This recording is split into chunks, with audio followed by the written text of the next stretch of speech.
most of these unclaimed prices, Mr. Chair, are low tier prices. I'm sorry? Low tier, yung minor prices po yan, Mr. Chair. Because ang habit po kasi ng ating mga bettors, pag hindi nakita yung kanilang winning numbers doon sa bet numbers nila hindi na nila tinitingnan yung minor prices. Okay. Pero gusto ko pong makita yung paper trail kung paano po napasok sa prize fund ito mga winning unclaimed tickets. Charity fund po. Kaya nga, paano po na charity fund? Yung pag-transfer, Yes, na talaga na-transfer ito. So, meron kayong record na yan. we will submit, Mr. Chair. At kung paano nagastos yung prize fund na yon. Yes, Mr. Chair. Tama. Okay. Now, mabalik tayo ulit dito sa multiple winnings. Ano po? Gusto ko rin po ang listahan ng mga 3D winners, multiple winners. Kasi wala kayong isnapit sa amin sa iba't ibang lugar. Kasi lumilitaw, parang butuan lang palagi ang nananalo. Tama? We will submit, Mr. Chair. Okay. Go ahead. Mr. Chairman, I'll pursue, nabanggit nyo kasi yung unclaimed So may unclaimed prices. Over the years yun. Over the years may amount na binanggit ni Chairman, 400, magkano po yun, AGM? Over the years, magkano na yung unclaimed natin? Prices. Over the years, billions na po. Billions, tama? Okay, billions. Basta 1 year ang 1 year allowance to claim. Okay.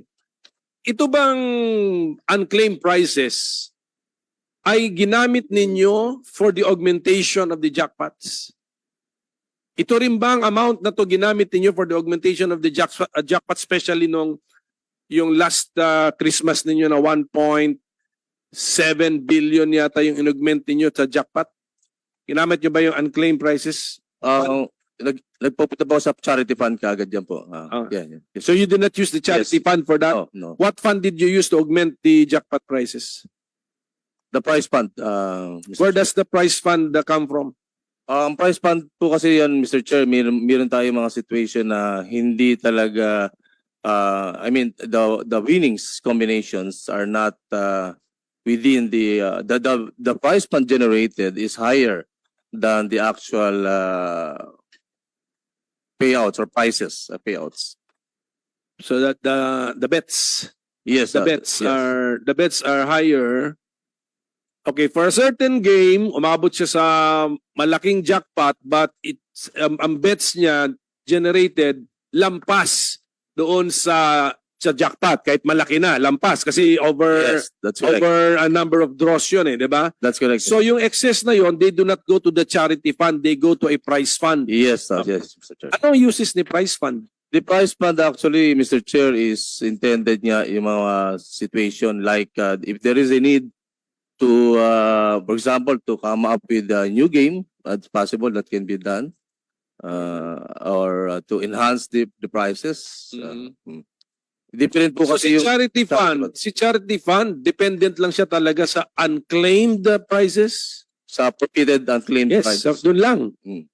Doon lang, never sa excess bets. Separate nga sa Mr. Chair yun I know. Separate po. Kaya nga. So, ang charity fund, na yun yung magandang gawa, di ba? Yun yung magandang gawa. Yun kayo nag-i-exist actually. Philippine Charity Sweepstakes Office ang charity fund natin na itinutulong natin sa mga nangangailangan, ito ay talagang nanggagaling lamang sa forfeited prices. And for those sales, the sales po, under the charter natin, we have 30% of the total sales. Okay. It goes to the charity fund. Okay. Ito po yung main. Okay, Supplement lang po yung profited. Okay, so yun yung main. Okay, so yung prize fund pala ninyo, excess bets na yun, less 30%. Tama ba? Yes, taxable po yan. Hindi, yung 30%, sabi mo po, Yes, sa charity fund 30%. Tama ba? Yeah. Total bets, certain game, certain draw. Okay, para klaro there's a draw for a certain game, a certain date. May draw sa date. Yes, Mr. Chair. Total bets generated nung draw na yon, Mm. 30% nun pupunta sa charity fund. Is that correct? Yes, that's correct. After deducting the 2% After deducting. printing costs, Mr. Okay, Chair. after deducting printing cost, Yes. So, yun lang ang dinideduct, ang 30% charity fund. yes, that's correct. Kaya nga pwede nyo nga masabi sa mga mananaya na talagang portion ng taya mo pupunta sa charity fund. Tama? That's correct, Mr. Tama. Chair. Just maintain that. Kasi isa yun sa mga justification na iniisip ng mga mananaya eh. Na at least makakatulong kami. Tama? Yeah, that's correct, Oh. Mr. Chair. So may direct pala 30% after deducting the 2%. Okay. Has there ever been a a jackpot prize na forfeited? Marami pong instances. Hindi, malaki. Yung jackpot talaga. Jackpot po. Jackpot talaga in the 6 digit in the 6 In the jackpot slash, games, ano, 642, 645. 642 to 658. Has there ever been a grand jackpot Several prize instances. forfeited? Yes, Mr. Chair. Meron din pala. Meron na po. Nagpo-forfeit. Ibig sabihin ang claim. Sige po. Hindi po nakapag-claim. Millions ito. The millions. Yeah, meron pong 100 millions eh. Ano? Based on, for the past several years, may mga ganyan po instances. Hindi Na hindi nakapag-claim ang jackpot. bakit hindi po kayo nag-advertise? Ba't niyo po sinasabi sa public? I understand, we did advertise, Mr. Chair. No, di ba pag nagdo-draw kayo sa piso sa Channel 4, dapat sinasabi, no, Sinasabi po, Mr. Chair. nasasabi yun? Ewan ko, baka hindi ko na lang napapanood. Mr. Chairman, what's the biggest jackpot prize na hindi claim? Forfeited. Pumunta siya sa charity fund. Tama? So ang donor That's mo, correct. ang donor mo doon yung nanalo actually. Oh, 60. Yeah, What is the biggest in your memory? Wala po exact figure, pero more than 100 million, Mr. Chair. One draw, one jackpot winner, more than 100 million. Na, Pero next time, dapat palagi nyo ina-announce to para mabigyan ng pagkakataon yung winner na, uy, mukhang ilalagay nyo yung number. Siyempre, pag, di ba, nag-block time kayo doon sa, sa Pero po, Channel 4, ilalagay nyo yung winning numbers. ina-announce po namin, Mr. Chair, that yung pong 1 year, they have 1 year to claim the jackpot. I know, ina-announce nyo po, sir. Ang ibig ko sabihin, bago mag-expire, kunyari merong 1 month na lang o 2 months na lang natitira, i-announce po nung Anchor, yung nag-announce sa pagbobola nung PCS o Lotto Draw. Ina-announce niya, tapos ilalagay yung numero. Ito po yung mga numerong lumabas, tapos ilalagay kung anong date. Ngayon, you only have 2 months to claim this. Kung hindi, sayang. Para kakalat yun. Yes. Ngayon, sasabihin ng tao, alaga ko yan. Mukhang yan na atang ticket ko, nakalimutan ko, hanapin niya. Ibig sabihin, Yes, that's a good suggestion, Mr. Chair. Gawin niyo po. Will do po. okay. Observation na maraming mga lotto bettors. Nung nagkaroon ng e-lotto, parang marami nang nananalo. Palagi tinatamaan ng jackpot almost every day versus nung wala pang e-lotto, ang tagal tamaan yung jackpot.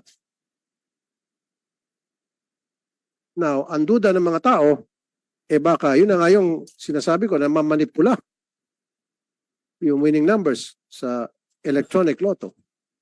Mr. Chair, based on our records, the introduction of e-lotto last December resulted to only 1 jackpot winner. Isa lang po yung nanalo through e-lotto, the jackpot Based winner. on when? Based on records po What namin. month po ito? January? January, malaki po, malaking winner natin. So merong 698 million na nanalo, hindi na kayo mag-appear.